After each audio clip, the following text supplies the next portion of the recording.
Netflix documentary Tiger King is already one of the most popular documentaries of all time. So admittedly, we were pretty excited when we recently discovered that a relatively new photographer here at the station has a very personal connection with Joe Exotic and the show. News Channel 13's Danny Mata explains. Few shows have been as binge-worthy as Tiger King. The show's central figure, Joe Exotic, is pretty much a household name. One of our co-workers, Suze Enos, an editor and photographer at KRDO, spent 8 months working for Joe Exotic back in 2014. For me, it was just kind of surreal to see that part of my life exposed and unfold in the show. I didn't expect to be in it. I didn't know I was going to be a part of it in any form or fashion. The photographer who was shooting a tiger when the tiger stood up and towered over her, that was Suze. And another time... And at one point, the tiger got a little aggressive and kind of, roared and stuff. And Joe kind of made him nervous, made him jump, and he kind of slid.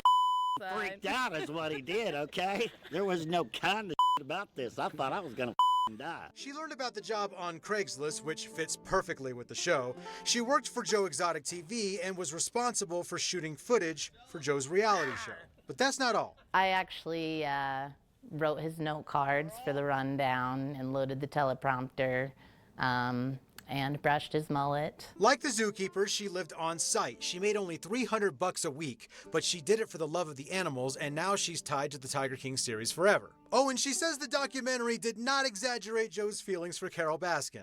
He really hated Carole Baskin. One of the first things we did was an investigative piece about Carole Baskin. Overall, she says the documentary did a good job of capturing Joe, but a few things weren't emphasized as much as you would think. He's just a very damaged human, and I feel like he has a lot of undiagnosed mental health issues. I feel like his heart was in the right place at the start, and somewhere along the way he got lost. Despite some of the things we see him do, there are people on social media who idolize Joe Exotic. Should it be that way? At the expense of innocent animals, no, you should not glorify someone like that. She left the zoo because it was a toxic environment, which we find out in the show. She did say she enjoyed her time there and actually told us it was epic. Carole Baskin, over to Mary.